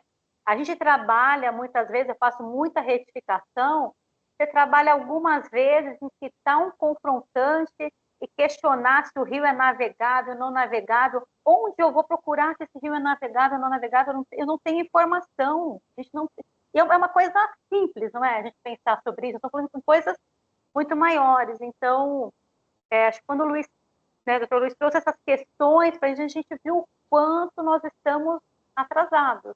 E isso dentro de um provimento. Nós não estamos falando de uma legislação aqui, né? A gente está falando dentro de um provimento, muito, muito complicado até. Mas, não sei, a gente está realmente um pouquinho atrasado aqui no horário, mas achei bem interessante quando ele trouxe aquela questão dos profissionais habilitados do sistema de informações geográficas. Então, a gente teria que ter profissionais habilitados, e esses profissionais poderiam inserir informações dentro do sistema de registro de imóveis. Seria isso? Isso, não sei, Andréia, parece. obrigado. Obrigado pelas perguntas. Todos nós nos sentimos um pouco assim, em maior ou menor proporção. Então, se sinta acarinhada, né? Porque Obrigada, tudo estou é me muito sentindo. novidade para todo mundo, né? Não tem muito Sim. essa é uma disruptura muito forte, muito profunda, né? Que a gente está vivenciando. Então, realmente são temas bastante áridos, né? Para se compreender. Essa questão dos profissionais, ela é muito rica. Por exemplo, olha um fenômeno interessante que está acontecendo. Eu sou um advogado geógrafo, o Bruno também. E o que a gente tem percebido é que isso está proliferando. Né? É a escola do Milton Santos. Milton Santos era bacharel em Direito e fez o doutorado em Geografia. Né? Então, e nós somos meio que discípulos dessa linha newtoniana, né? nosso Nobel da Geografia, né, patrono da nossa profissão, de uma forma, de certa forma, dar sequência para aquilo que Eratóstenes já dizia na antiguidade, porque isso tudo nasce a geografia nasce como uma aferição de direitos, né? Eu brinco que a economia está para a estatística, assim como o direito está para a geografia. Por quê? Porque você trabalhar com poligonais, quando você tinha o delta do Nilo, né? Todo mundo queria ser proprietário do delta do Nilo, né? Só que ninguém conseguia, o rio enchia, quando esvaziava, ninguém mais sabia o que era de quem. E aí os agrimensores nascem, né? Os agrimensores são conhecidos como esticadores de cordas. Então nós vamos esticar cordas aqui no delta do Nilo, porque quando o rio encher e descer de novo, a corda vai estar lá e nós vamos saber aferir direitos com base em cordas esticadas, né? E aqui nasce a agrimensura, né? O que a gente precisa aqui, no meu entendimento, é revisitar esse conceito de agrimensura como a intersecção entre geografia e direito, entre cartografia e direito, entre conseguir metrificar o direito, né? Espacializar o direito. E o profissional, o advogado, não aprende isso na faculdade, muito pelo contrário, né? O agrimensor aprende alguma coisa na faculdade sobre aulas básicas de direito, né? Mas o que a gente precisa é ter essa carreira dos geômetras. Já tivemos lá atrás, né? A gente precisava meio que resgatar um pouco dessa função, geômetras digitais, né? Onde possam inserir isso no sistema. Porque hoje o que existe é uma guerra de foice entre profissões completamente anacrônicas, né? Defasadas muitas vezes no tempo, com profissionais estudantes que não querem mais ingressar nessas profissões. É dificílimo fechar uma turma de engenharia cartográfica hoje em dia. Então, mas como assim é difícil fechar uma vaga de engenharia cartográfica com o mundo dependendo tanto de cartografia quanto está dependendo? Então, aqui um contrassenso, né? Aqui uma necessidade de atualização de linguagem, atualização de carreiras, atualização de perspectivas. Só que isso é uma bola de neve. Se você cria uma política pública, a política pública força novas profissões. Ao forçar novas profissões, as pessoas começam a ser remuneradas, os outros querem fazer também, né? E assim vai, né? A carreira de turismo não existia 30 anos atrás, as pessoas começaram a viajar, nasceu a carreira de turismo, né? Por que a gente não consegue criar profissões específicas para essa finalidade, né? Que tanto o Brasil precisa, né? Assegurar a segurança territorial por meios digitais. Então, a gente ainda está discutindo aqui questões anacrônicas de cartório, rigidez da matrícula, a matrícula como produto, não como serviço, feita por profissões antigas, para resolver desafios do século XXI. Né? Então, temos que pensar nisso com carinho. Obrigada. Mas o Dr. Manuel quer fazer uma pergunta? Eu não aguento ficar... Eu não aguento. Já li vários artigos do Luiz pelo Mundo Geo, somos lá do grupo Mundo Geo também, e no Senado já foi aprovada a prorrogação para mais 5 anos, né? Falta o Congresso aprovar essa extensão desse prazo. Mas, falando e tudo mais, eu gosto de jogar ideias também, porque eu acho que nós vivemos, trabalhamos, a gente tem essa parte doutrinária, mas tem a parte de manter o escritório, né? E aí, Luiz, Bruno, colegas, no Brasil são mais de 5.000 municípios, 5.700 e poucos municípios, né? Na minha cidade, que moro, Caraguatatuba, a prefeitura não tem matrícula, mais ou menos perto de 3.000 imóveis. Multiplica isso pelo número de municípios no Brasil. Ou seja, é uma mina de ouro para nós, tá? A partir do momento que convencer o político de que a prefeitura deve regularizar através do georreferenciamento, papapá e tudo mais, né? Essas áreas que não têm matrícula e são da prefeitura, né? Estão desatualizadas e tudo mais. Uma vez, o Congresso, lá no passado, há muito tempo atrás, colocou, inclusive, prazo para os municípios regularizar essas áreas. Então, está aqui uma ideia para todos aí. Eu acho que é um trabalho instigante e muito serviço para todos nós, né? Agora, a pergunta é uma pergunta talvez não que não caiba até, desculpa, Luiz, mas a minha curiosidade é muito grande, é o seguinte, a gente vê a quantidade de sobreposição, a gente vê também essa quantidade enorme, 1 milhão de metros quadrados a mais nos cartórios, sem falar das posses, porque se você for somar posse, a diferença ainda dá mais, tá? Então, a minha pergunta é a seguinte, como que está a questão de disputa dentro do INCRA na questão da sobreposição? Como que essa resolução, essa demora que está acontecendo, o que você pode nos ajudar nessa questão junto ao INCRA? Vamos lá, Manuel, obrigado pelas perguntas.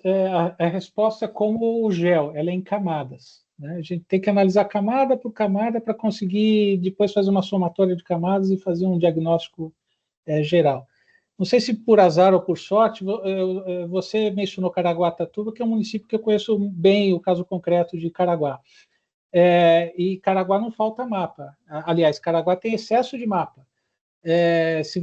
A iluminação pública de Caraguá é concedida. Eles têm um sistema de informação geográfica formidável. Não. Que usa... E quem está à frente aqui em Caraguatatuba é um fã seu, tá? Sim, sim. Ele é um fã seu, porque nós participamos do mapa, como é que é? O mapa de valores, valor venal para IPTU, e aí é onde eu tive o conhecimento das N camadas que a gente tem aqui, e nós estamos bem avançados nesse sentido. Parabéns. Isso. Não, imagina. Então, assim, a iluminação pública tem seu mapa. Tem a Smart City, que é contratada da empresa lá de São José dos Campos, Sim. Que é a GeoPixel, que tem também o mapa próprio deles. Caraguá tem uns 3 ou 4 mapas. A dificuldade é saber qual vale. Lembra quando eu falei, olha, tem regiões que tem muito mapa e tem região que não tem nada. Né? Então, o que a gente tem percebido é que e ter muito mapa também é um problema, porque às vezes a gente não sabe qual vale. Principalmente quando há divergência um com o outro. Então, precisava organizar isso. E essa é a dificuldade no país e em cidades que são muito monitoradas ou tem muitos sistemas de mapeamento. Na questão do INCRA, você tem o INCRA do pessoal de dentro da porteira, você tem o INCRA do pessoal de fora da porteira, você tem o INCRA de Brasília, que tem um pensamento próprio, né, muitas vezes autopoético, né, fechado neles mesmos. Então, dependendo do INCRA que você vai olhar, você vai ter visões diferentes. Eu consigo responder a sua pergunta de esticar por 5 anos o CA de uma forma positiva e de uma forma negativa. Se eu quiser responder de uma forma positiva, eu vou falar assim, olha, o Luz para Todos, que foi o programa de universalização do setor elétrico, né, levou 20 anos para acontecer. A cada 6 meses eles empurravam, mais 6 meses, 2 anos, 3 anos, 1 ano, 6 meses, empurravam, uma hora universalizou. Se a gente chegar esse setor como setor de infraestrutura, empurrar 5 anos, talvez 5 anos fosse muito, mas empurrar 3 anos, 2 anos, não fosse de total despropósito, né? Olha, a gente está universalizando, está regularizando, mas ainda não conseguiu. Precisamos de mais um tempo, então vamos esticar porque a gente precisa de mais um tempo. O problema é que nesse caso concreto não é isso que está acontecendo, né? Esticou porque existia uma pressão de determinados administradores que quis esticar porque quis esticar. E aqui a gente pode falar motivos republicanos ou não republicanos. Então, acaba perdendo um pouco a perspectiva, porque a gente não entende isso como uma política pública de dados. Porque isso não é sobre água, isso é sobre dados. É sobre dados que vão inventariar o território para múltiplos usos. Então, não é sobre água. Eu mexo com dados, mas eu não sou do agro, eu sou do setor elétrico por origem. Né? Fui procurador da ANEEL, fui da Eletropaulo, fui da Light, tive escritório de advocacia, fiz startup de aeroporto. Eu venho do setor de infraestrutura. Mas eu tenho proficiência para lidar com dados, e se precisar lidar com agro, eu vou lidar com agro. Se precisar lidar com o meio ambiente, vou lidar com o meio ambiente. Se precisar lidar com a mineração, vou lidar com a mineração, porque no final são dados. Né? Agora, assim como os cartórios têm um desafio enorme de entendimento dessa realidade, o INCRA também tem a lição de casa dele. Porque o INCRA ele nasce para fazer reforma agrária, não nasce para fazer gestão de ordenamento do território, muito menos para fazer gestão de dados. Então, tudo que eu falei hoje para os cartórios, do questionamento para os cartórios, também vale para o agro. Né? Então, por quê? Porque e eu poderia falar da Receita, que está fazendo gel também, né? A Receita faz gel, o agro faz gel, o setor elétrico está com um gel maravilhoso, pouco melhor organizado talvez, porque o pessoal do setor elétrico ele tem uma sofisticação inerente do negócio, né? Se um fio desencapar, cai no chão, dá choque, mata, então... né? O pessoal de aeroportos a mesma coisa, tem uma sofisticação toda própria, porque se o avião cair, mata todo mundo, e então precisa ter uma sofisticação, uma redundância para evitar esse tipo de problemas. Mas, assim, o que a gente nota é que todo mundo está querendo se avocar como maestro dessa orquestra algorítmica. Só que a Constituição não deu esse direito para ninguém. E o que a gente tinha que batalhar era para a Constituição organizar esse trem. Então, vamos transformar o IBGE em agência reguladora? É um caminho. Não, queremos que seja o INCRA. É um caminho. Queremos que sejam os cartórios. É um caminho, mas nada disso foi dito. Eu escrevi um projeto de lei para o então deputado Arnaldo Jardim, lá em 2013. Até tenho, tá lá, é só buscar, vocês acham, da criação da Agência Nacional de Cartografia, ANCAR. E na época eu apanhei bastante, hein? O único lugar que me deu apoio na época foi o Exército. O Exército falou, olha, a sua demanda é adequada e nós concordamos com ela na época. Né? Porque, de certa forma, o Exército é a entidade hoje, olha que coisa louca, né? Quando questões de limite entre municípios vão parar no Supremo, o limite entre estados, como a gente tem ali com o Piauí e o Ceará, desde Dom Pedro II, né? A gente tem esse contencioso lá. Quem foi chamado para fazer a peritagem não foi o IBGE, foi o Exército. Então, o único órgão oficial de geografia que nós temos hoje no Brasil chama-se Diretoria do Serviço Geográfico do Exército, que foi a entidade criada com a Lei Torrens em 1890. Se você pegar a Lei Torrens, você vai ver lá, o órgão geográfico criado no Ministério da Guerra, tal. Esse órgão existe até hoje, é a Direção do Serviço Geográfico do Exército, e ele até hoje é o Serviço Geográfico Oficial do país. Então, a gente tem que sair do século XIX e vir para o XXI. Como é que faz? Essa é a pergunta de 1 milhão. Então, assim, eu não vejo o problema de esticar em 5 anos como um problema. Eu acho que se a gente pensar isso como serviço público, como setor de infraestrutura de dados, é completamente compreensível. Agora, se a gente imaginar, eu vou ser grosseiro, vou ser rasteiro, vamos esticar para eu grilar mais 5 anos, aí não é bacana, né? Desculpa, você tem o doutor Luiz Fernando, eu acho que a gente pode caminhar para o encerramento, até para a gente também não tomar mais tempo aí, do doutor Luiz, né, que tão gentilmente aqui está nos atendendo com tanto conhecimento. Bom, eu queria agradecer ao doutor Luiz, ao doutor Bruno, né, Andréia, cumprimentar os colegas aí que estão até agora nessa grande aula, e assim... Fiquei surpreso com a quantidade de informação e com o desconhecimento em relação a essas questões. Principalmente, fiquei muito surpreso com a questão de sobreposição do CAR e a diferença da quantidade de áreas que tem no registro e o que de fato existe, e da importância realmente de o quanto isso tem que ser uma política pública para poder atender essa demanda, que a gente não tem ideia de como estamos, né? Agora, com essa bela explanação aí do Dr. Luiz, a gente consegue visualizar um pouco a nossa realidade aqui no nosso país, né? Obrigado pelas palavras, Luiz. E você está no estado muito pródigo, né, nas questões cartográficas, né? Tem a Escola de Engenharia Cartográfica na Federal. O pessoal no Paraná preza muito essa questão desde sempre, né? Mas tem uma questão existencial do Paraná, guerra do contestado, fixação de terras, ou seja, existe uma escola aí no Paraná muito aguerrida e muito clássica nesse sentido. Itaipu, na outra ponta, que dependeu também de uma demarcação forte.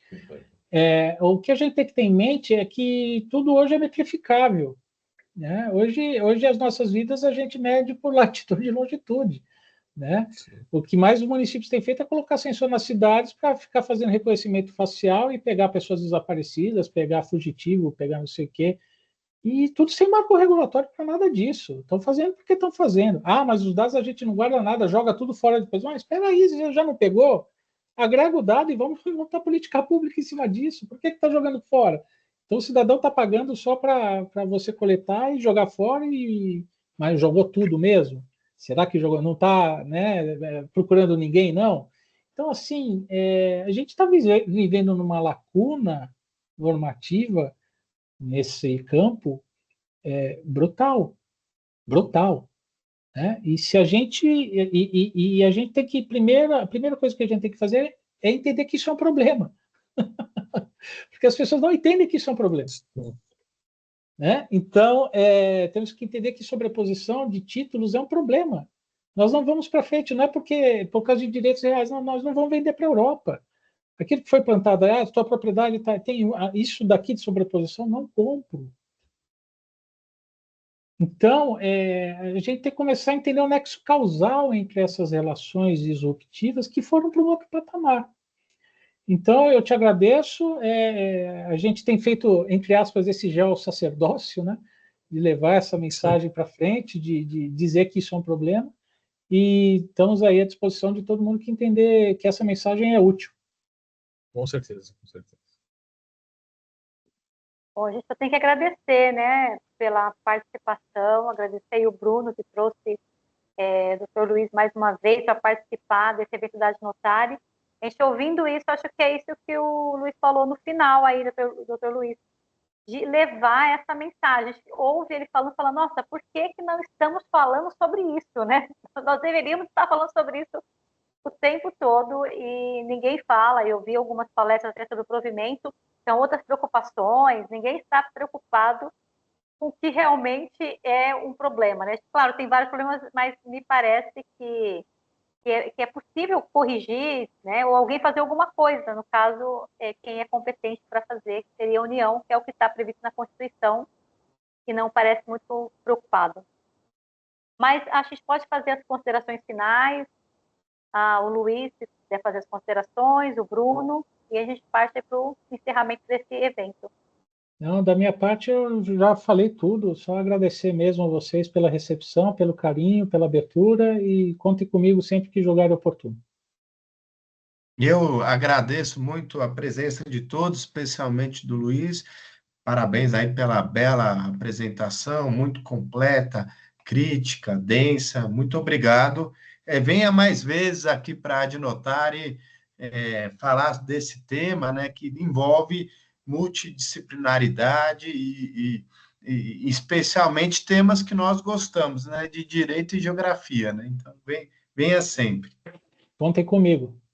Obrigada. Gente, eu não tenho... O meu não é pergunta, boa noite a todos. Eu só queria comentar que essa aula, grande aula, dá um gostinho de quero mais. Vocês veem que já são quase 9 horas da noite e a gente aqui engajado para tentar entender melhor um tema tão complexo. Então, eu espero que tenha mais oportunidades aí com o Dr. Luiz, que foi muito bom. Obrigada. Eu que agradeço, Lorraine. Você sabe que aqui já é amanhã, aqui já é 1 da manhã, eu já estou com uma taça de vinho aqui do meu lado, me olhando, olhando para ela aqui, então... Muito obrigado. Para abastecer e dormir tranquilo, isso aí, obrigada. Quem fica mal acostumado a vir para Portugal é só vinho nacional. Ah, que delícia, só vinho nacional, muito bom. E nós estamos com uma audiência muito boa também no YouTube. Essa palestra vai ser, né, disponibilizada aí também no YouTube para que outras pessoas possam assistir. Na próxima semana, como o Bruno já adiantou, a gente vai ter uma continuidade desse estudo do provimento 95, com o Dr. Narciso Orlandi, com o Dr. Henrique Ferraz, para que a gente possa trazer aí um pouquinho de luz aí a esse provimento. Então, agradeço a presença de todos e até a próxima semana. E um bom dia aí, Dr. Luiz. Obrigado, tudo de bom para vocês. Até mais. Tchau, tchau. Até mais. Tchau, tchau.